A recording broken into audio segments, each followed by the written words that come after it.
Hi, everybody. This is day 1,654 days since Richard was premeditatedly murdered in the line of duty. That means in uniform on Fort Bliss.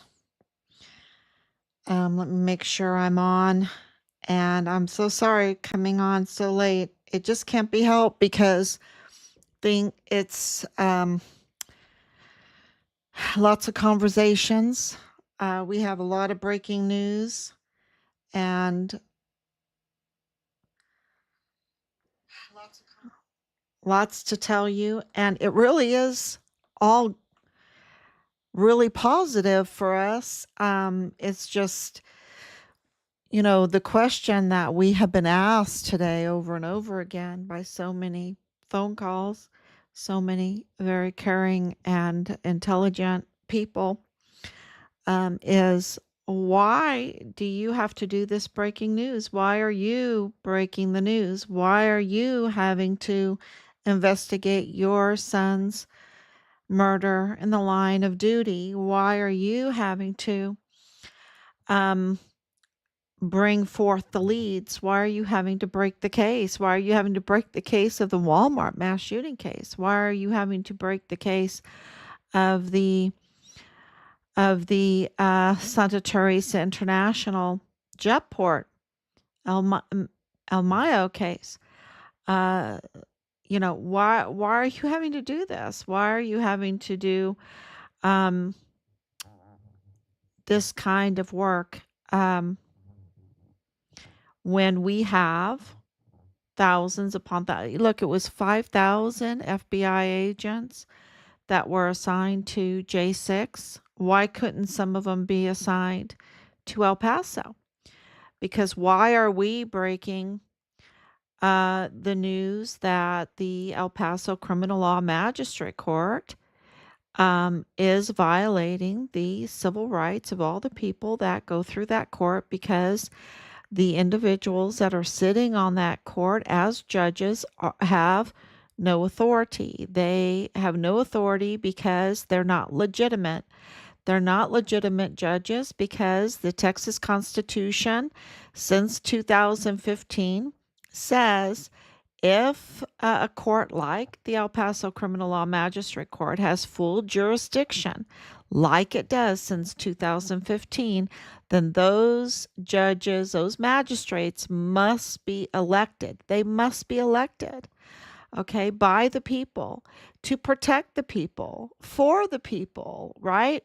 For the people of El Paso. And that's the beauty of our Texas Constitution. That's the beauty of our country.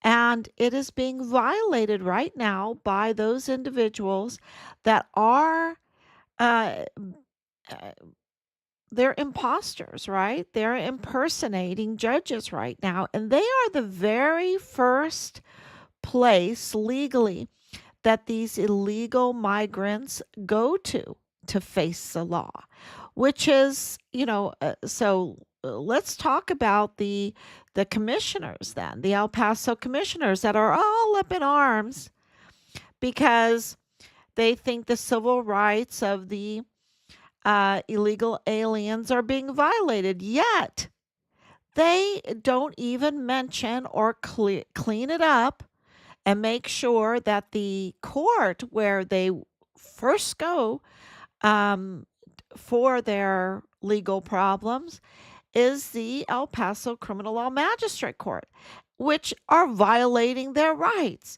So this is all politics. It's so clear that the El Paso commissioners are playing politics. They really don't care about the civil rights of the people of El Paso that they're displaying, right there in the media right now. And so, uh, you know, we're asking them that question.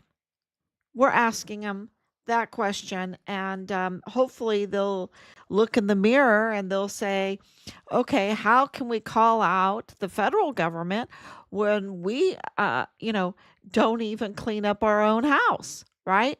We don't even we have the violation of civil rights left and right. in our court system. And well, maybe we should clean up our own house first, right? Our own courthouse first. And but that doesn't that doesn't mean that the federal courthouse in El Paso doesn't need to be cleaned up also. And I think that that's where Pam Bondi comes in.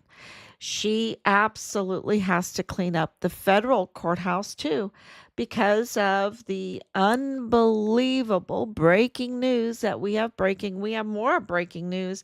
We have so much breaking news, and we have to make sure that we go through and double check, so that we can give you the best accurate information, since the media is not doing it.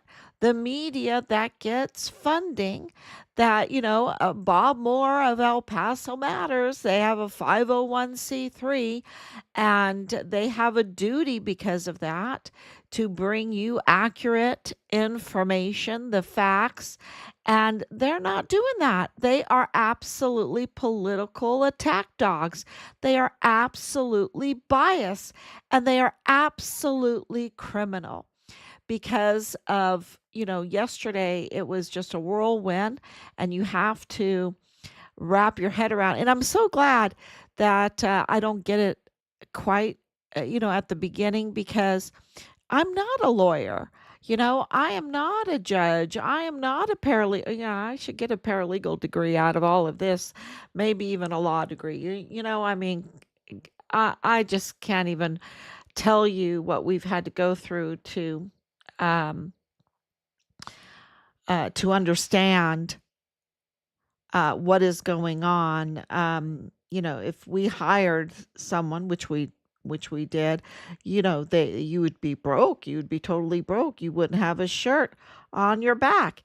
Um, so you have to learn the law. You have to, push up your sleeves and exercise your brain and start learning the law. And um, yeah, so for these years, it's been an education, and I'm going to try to explain to you things that I could never understand, but what we have learned through all of this, um, what we discovered yesterday, and we are still in the process of trying to understand it totally and fully. But Pam Bondi, the new Attorney General, um, is is the lady. She's the lady, right? Um, that can really clean up this mess. That's the bottom line there, or the top line. And would she? And could she? And does she have an interest in cleaning up this mess? Well, let me tell you this mess, and then you can tell me in the comment section. You can tell me if she has an interest in cleaning up this mess. So yesterday, we discovered that Patrick Crucius's older brother, Blake, um, was dating at the time Michael Maella's daughter.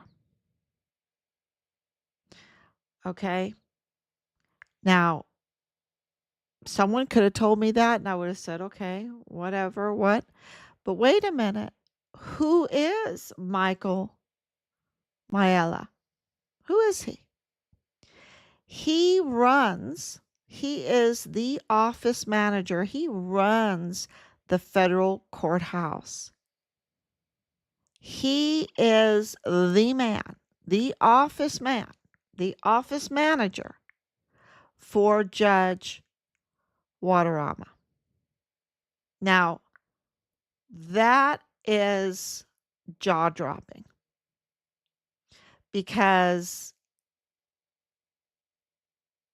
they have now, since then, and what we know, they were married. Alexis and Blake were married, and with plenty, which good for them. But we're talking about That family that works day in and day out with Judge Guaderrama, with the who is the federal judge on the Walmart mass shooting Patrick Crucius case, with mitigating evidence of Patrick Crucius. They have mitigating evidence, which means that they have information that would absolutely help Patrick Crucius. Absolutely. And they are very close to Patrick Crucius. They're family members. You're saying that, I'm saying that El Paso Matters with Bob Moore in July of 2020, which is the month that Richard was murdered in the line of duty, had information, mitigating information for Patrick Crucius, and also conflict of interest information about the federal judge, Guaderrama, in the Patrick Crucius case where they were seeking the death penalty and ended up giving him 7,000. I was doing life is about 77 years, whatever, so 7,000 years at the Alcatraz of the Rockies in California, which is like isolation for 7,000 years. And in his staff, in the man running his office, the manager of the federal courthouse, his daughter,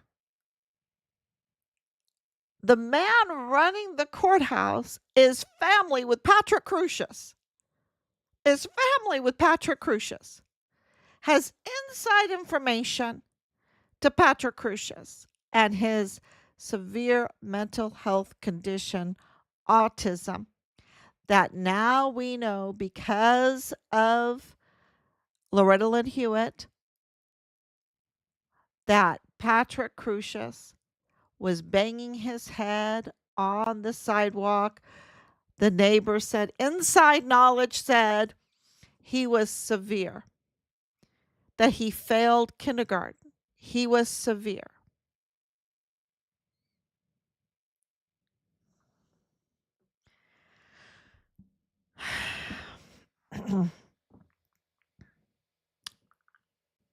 This is what is going on with this judge. What is going on? And it doesn't stop there. So you have a mass shooting that is connected to Richard's unit. It's tied to Richard's unit. It's tied to the U.S. Army base Fort Bliss.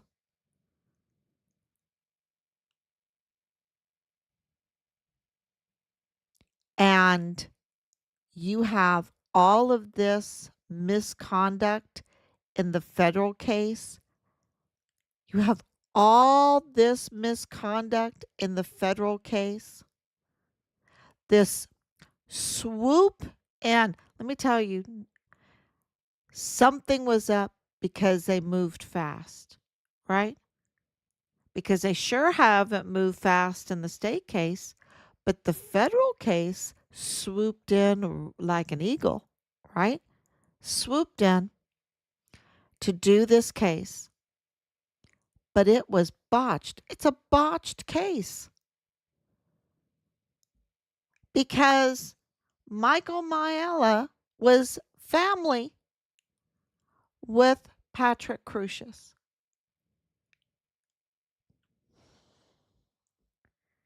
They used that courthouse should never have been given the Walmart mass shooting Patrick Crusius case. Never, never. Okay, but there's more to it because when you have a case, you have a prosecutor and a defense. Patrick Crusius' defense attorney in the state case was the same for the federal case, Joe Spencer. That should never have been allowed. So, there again, once again, Judge Guaderrama is messing up. He's up to no good because he's allowing the same defense attorney in the state case than in the federal case. And you can correct me if I'm wrong, but that is not supposed to be. And why do I say that? Because it we have the division of powers. We have what I would call the spheres of government. The spheres of government. And they shouldn't intermingle. And the state was intermingling with the federal case. Okay, so and I'm thinking my Bible studies, right? The spheres of government, where you have, uh, of course, you have your own personal government where you govern yourself. Then you have your family government. Then you have your church government. Then you have your civil government, right? And you can have your work government, your career, right? That's a government. You can't just not show up to work. You cannot not, there's certain laws you have to follow at work. You have to do your duty, right? Supposedly.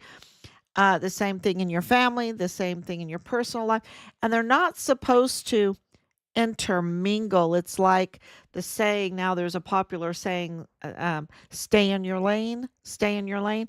Well, you had the state intermingling, going over into the lane of the federal case. And that's why Joe Spencer, he didn't stay in his lane. He needed to stay in the state case. Now, why would he do the federal? Well, there's funding. There's big payouts. Maybe it's for personal gain. But the judge should never have allowed it. He should have said, Joe Spencer, stay in your lane. Stay in your lane. And he didn't do that. The other thing is on the prosecutor side, you had John Bash was the Attorney General for the Western District of Texas. And for the state case, it was Jaime Esparza. Jaime Esparza, who is also tied to Richard's case. But Jaime Esparza was the district attorney of the Walmart mass shooting and Patrick Crusius case. Now, there was a problem with that, and that was revealed in the audio recordings that we have. And we released the transcripts of that, where Jaime Esparza was allowed to stay on the case by Joe Spencer and Sam Madrano, Judge Sam Madrano in the state case. He was allowed to stay on the case even though he had a conflict of interest. His sister was at the Walmart and the case was personal to him. And therefore, he should never have been the prosecutor in the Walmart mass shooting case for almost 2 years. It dragged the case, didn't it? But it why was he allowed to stay on? Why did he stay on? Well, there was a lot of money. You're talking about millions of dollars here, y'all. Millions of dollars. It's called greed. It's called selling out the land, selling out the law, selling out your profession, selling out your oaths, selling out your duty for personal gain. That's the only way I can understand why Sam Madrano and Joe Spencer allowed, and Judge Guaderrama allowed, Jaime Esparza to stay on the case. And for almost 2 years. And so you're like, how did they do that? Look, y'all, they know each other. They absolutely know each other. We have, I was born in New Mexico, White Sands Missile Range. White Sands Missile Range, that's where I was born. I went to school in El Paso. We know that they know each other. And Judge Guaderrama was the colleague of Sam Madrano before he got appointed to the federal bench. They were colleagues. This is not a big group. They're cushy. They know each other. And this is not the first time that Joe Spencer goes in front of Judge Guaderrama. They all know each other. And Jaime Esparza, they all know each other. And it seems to me they're rubbing each other's backs, allowing these big payouts. And remember, Joe Spencer in his audio said, and I'm not going to beg for nickels and dimes. I want an open checkbook. I want some money, honey, for this case. And he told that to, who did he say? He said, I don't want nickels and dimes. I want an open checkbook. I told that to Sam Madrano and Judge Guaderrama.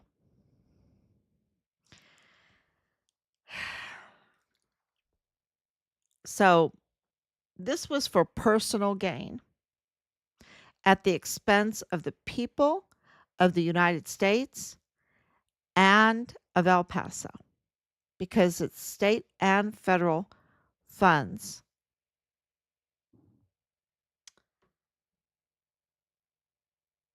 Now, Jaime Esparza was then the prosecutor, but guess what? He retired, and Yvonne Rosales took his place. So over Richard's case, it began with Jaime Esparza.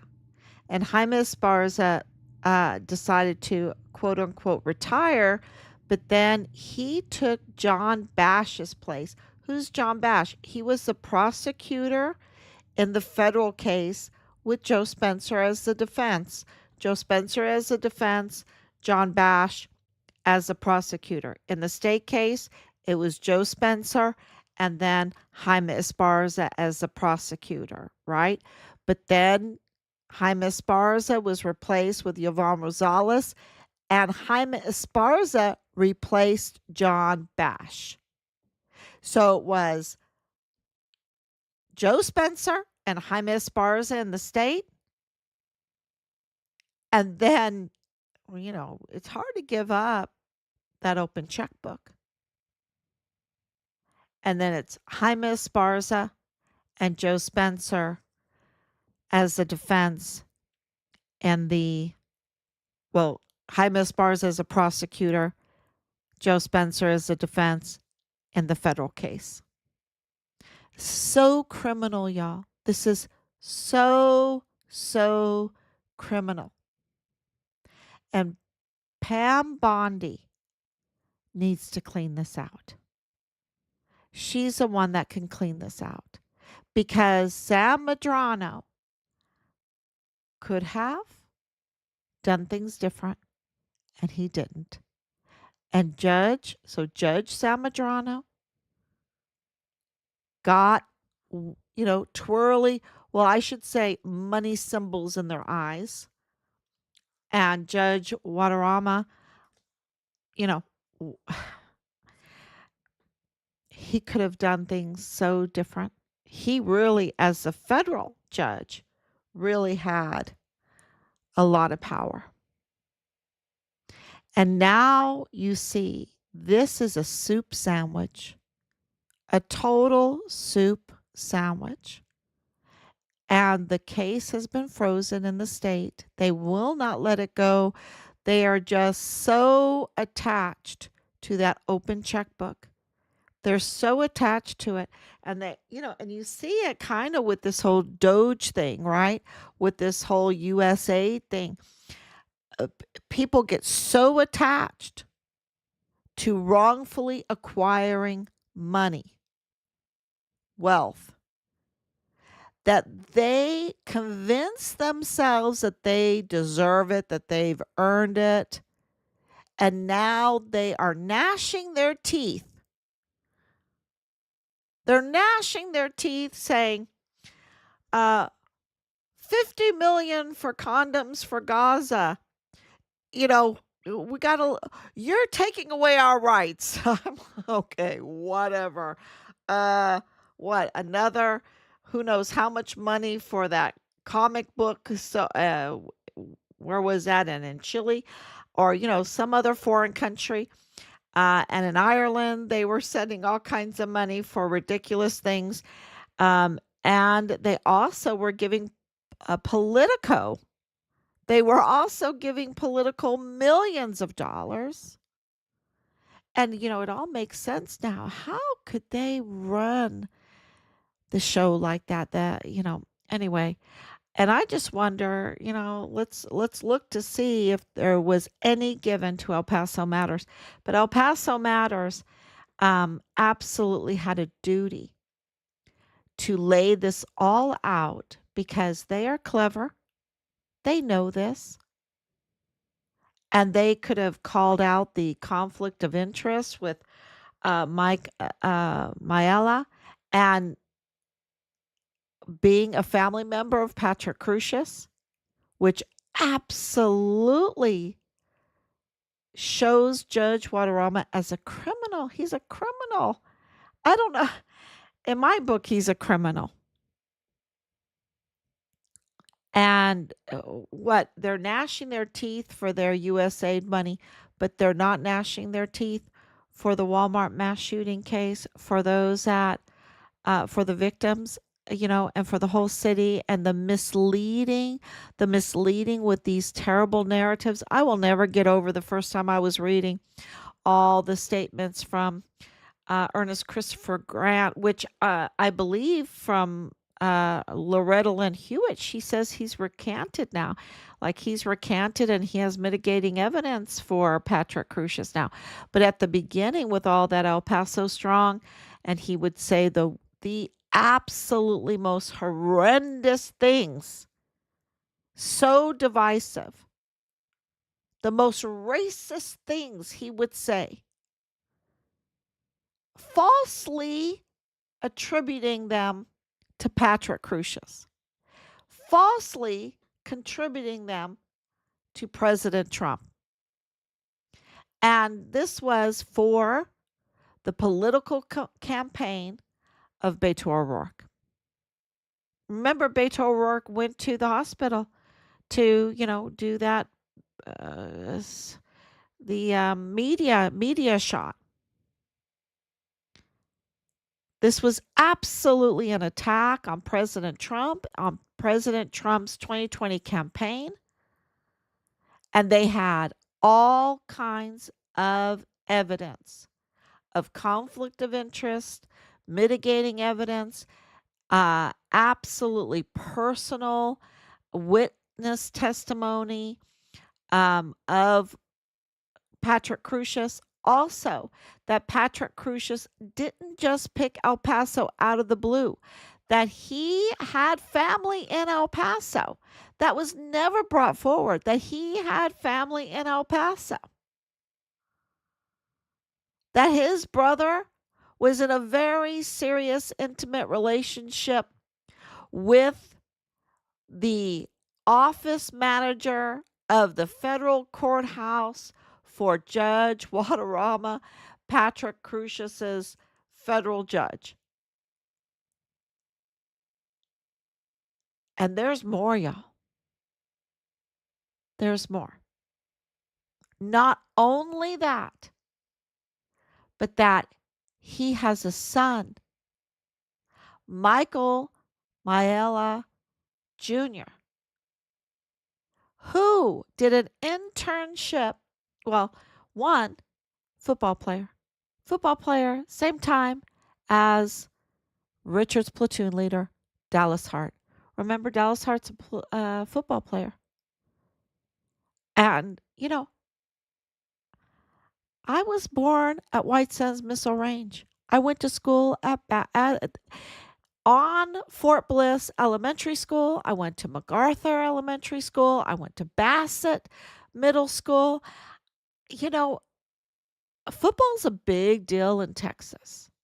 Football's a big deal. And I know soccer has gotten popular too, but football was always a big deal. Those players are competitive. They know each other. And especially when they're serious players like Dallas Wayne Hart and Michael, I think his name is Gianni, the middle name, G, Maella. They both like computer. Let's do like a hacker competition. That reminds me of Chan, right? Of Tuguan Chan, the hacker Tuguan Chan, the one that wants to stay so quiet with the whole FitFam El Paso thing. Which, that's not forgotten, but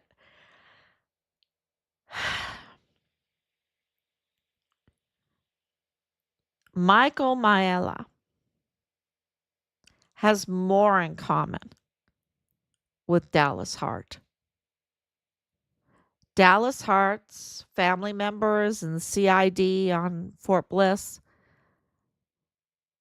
and Michael Maella was an intern for Nieto in the FBI, and then was an intern at the DA's office. And he was working on cases. Was he working on Richard's case? Was he working on Patrick Crusius' case? So you have got the office manager for Judge Guaderrama, the office manager's daughter of getting married to Patrick Crusius' brother, but his son is working on cases in the FBI and at the DA's office under Jaime Esparza, working on cases at the FBI under Nieto, Agent Nieto, who leaked our whistleblower complaint report, who identified Leilani Hart, Dallas Hart's mother, and Tavita Nusa, Dallas Hart's family member, and you have his football comrade, contemporary, that's about the better word, working in the FBI, working on cases in the FBI, and then going and interning in the DA's office. And the FBI works with the CID, and the DAs work with the CID, and they both work with Fort Bliss. OMG, OMG, Christ have mercy, Lord have mercy, Christ have mercy. This is so criminal, y'all. So criminal. My heart just is shattered. It's shattered.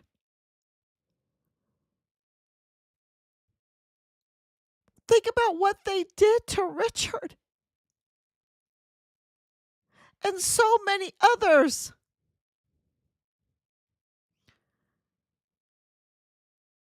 And they are withholding their names.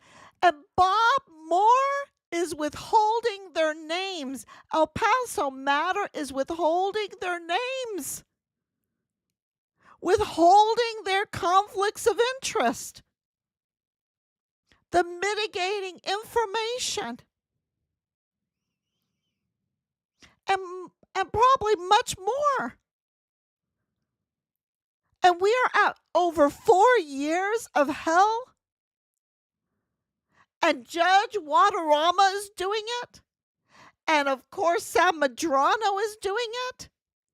And Joe Spencer is doing it.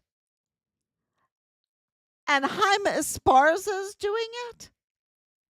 And Michael Mayella and his entire family is doing it. And has a role in hacking and has a role in the FBI cases and has a role in the DA's office under Jaime Esparza's working on cases. And while he is absolutely knows Dallas Hart from his football days, and all of a sudden you have a whistleblower report, Judge Roger Rodriguez, identifying Leilani Hart and dirty CID agent Tavita Nusa as interfering in a Fort Bliss whistleblower U.S. soldiers murder case in the line of duty for reporting criminal activity that is connected to the cartel, that is connected to the Walmart case.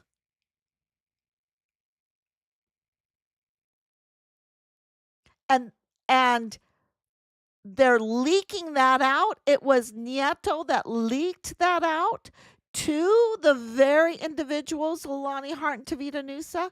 Tavita Nusa lost his badge. And then they retaliate. And the retaliation comes from El Paso Matters? Bob Moore? Angela Kachurga? This is so criminal, y'all. They need to be arrested. It is so criminal.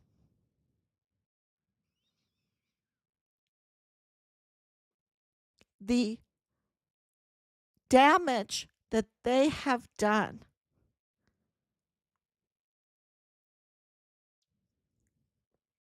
And don't forget, my first question tonight was, is Pam Bondi interested in what's going on in El Paso in the judicial system?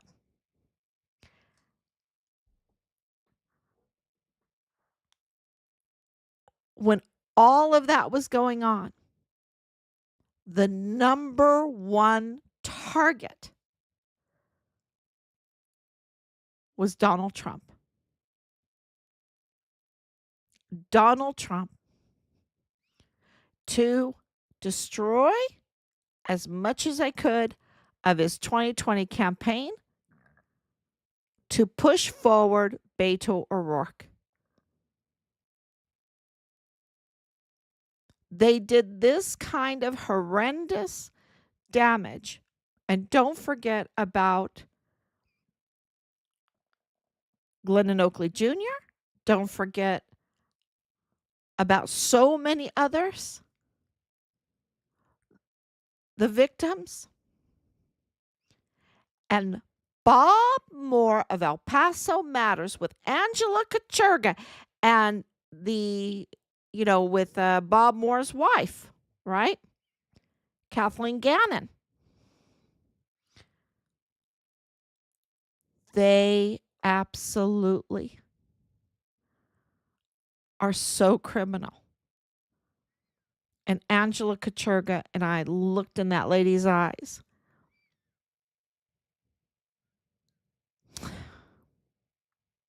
So criminal. So criminal. And their target, their number one target was political. And it was Donald Trump. And Pam Bondi is now the Attorney General. And she is the one that can clean this up. The El Paso Federal Courthouse and the state courthouse. I think so. I think so. Please let me know. It's huge. And there's more. But, there's so many moving pieces in this.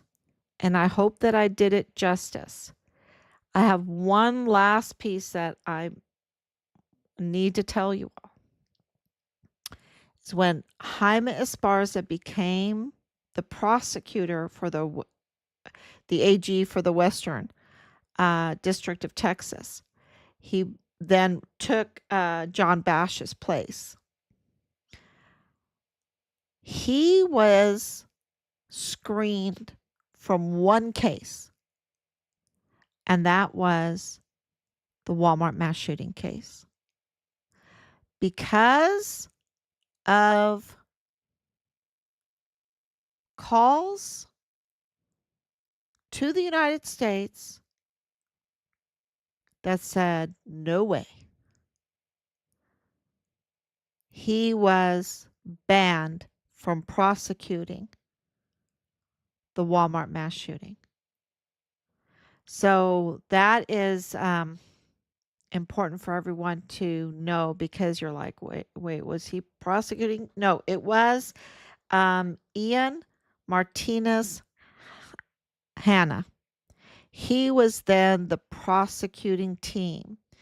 And that's, important because Mr. Hanna can look at the case and say, wait a minute, this is a botched case. Something is happening. We didn't, so he can absolutely call out the case right now, even though it's a closed case, from what I understand. Even though it's a closed case now, but justice was not done. This is a soup sandwich. And Pam Bondi with Ian Martinez Hanna, and his team need to work together to clean this up. I don't know who this Ian Hanna is, but I think that he would be very interested in cleaning this up, because what's the alternative? That he's, complicit? He got 90 life sentences, right, in the plea deal.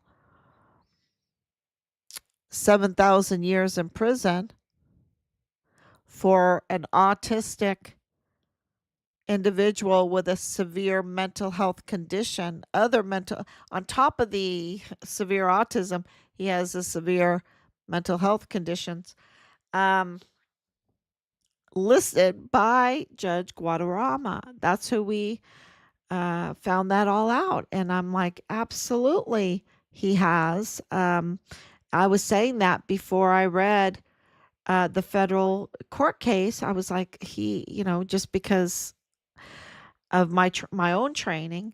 Um, yeah, I don't know what they're going to do. I don't know what Pam Bondi is going to do, but she absolutely has an invested interest. And her boss, the chief magistrate, is Donald Trump. Okay. He is the chief law enforcer, the chief magistrate of this country. And he absolutely has an invested interest. He was harmed himself by this case and by these individuals. And they were disloyal. He doesn't like disloyalty. So I've heard he doesn't like disloyalty, especially to our country, especially to the Texas Constitution, the U.S. Constitution, the rule of law. He doesn't like disloyalty. So thank you, everyone. Say a prayer. You know, it's really, and I would love to sound upbeat, but we're burning the midnight oil. Well, it's 1 a.m. Um, it's it's heartbreaking for us because of what they did to Richard, and they just, it's like, um, and what they were doing to us, and what they were doing to our whistleblower. It's just, they are so criminal, y'all. And the pain they've inflicted. But I'm really, really relieved that this is breaking. And so, you might see me a little emotional, but I'm very relieved and I'm thanking God every day because this is nothing short of miraculous that we have been breaking these cases. God's hand. And on the day, this big lead, this big tip, this big information, whatever you want to call it, this gift from heaven came on the day when Pam Bondi became the Attorney General, right? When she got voted in, when we knew she was going to be. And one other thing I need to talk about James Montoya real quick because I did a post for that. And James Montoya worked with Jaime Esparza on the Walmart mass shooting case. Okay. James Montoya is not a new person here. He was with Jaime Esparza on the Walmart mass shooting case. He worked for Jaime Esparza in the DA's office.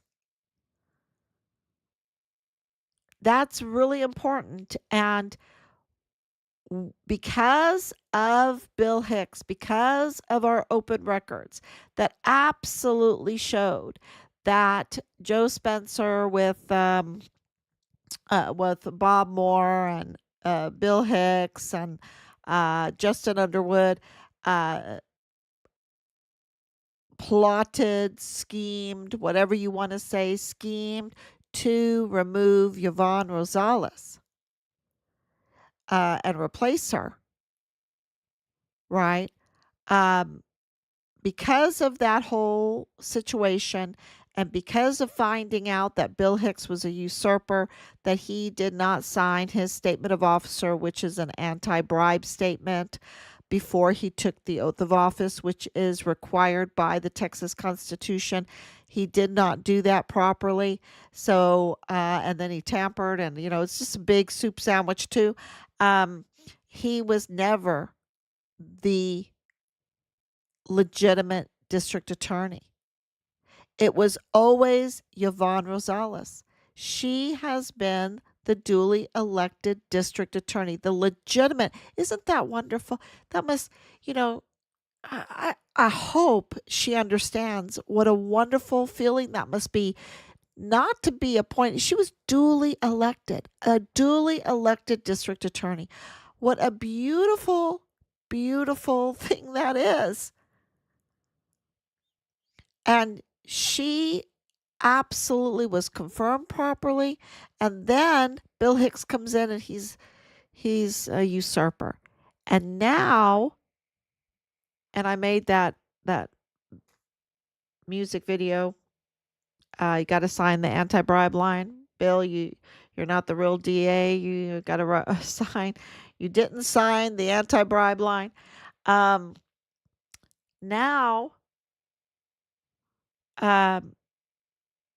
we have, they can't produce the paperwork. We asked the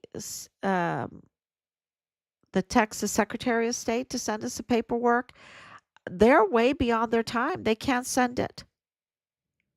The statement of officer and the oath of office for James Montoya.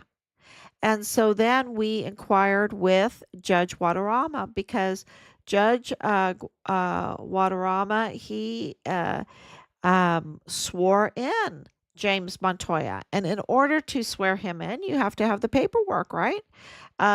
You know, the judge needed to ask, yeah, let me see your statement of officer. Okay, now I can, is it submitted? Did you fax it into the Secretary of State? When it's faxed in, then I'll swear you in.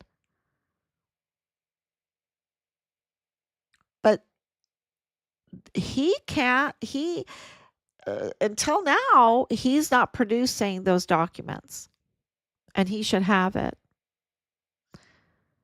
So it looks like Yvonne Rosales is the duly elected district attorney for El Paso. That Yvonne Rosales is your legitimate district attorney. Wowzer. I hope she puts on her heels and asserts her rights. So, Pam Bondi absolutely needs to clean up the Department of Justice, the judicial system there in El Paso, to save the civil rights of the people that are affected. Thank you so much. God bless you. And which is us, right? Because of Richard. Um, you know, we're included in that. And we will fight. Fight, fight. We won't give up, because we want our son's remains, and we want accountability for this absolutely so much crime.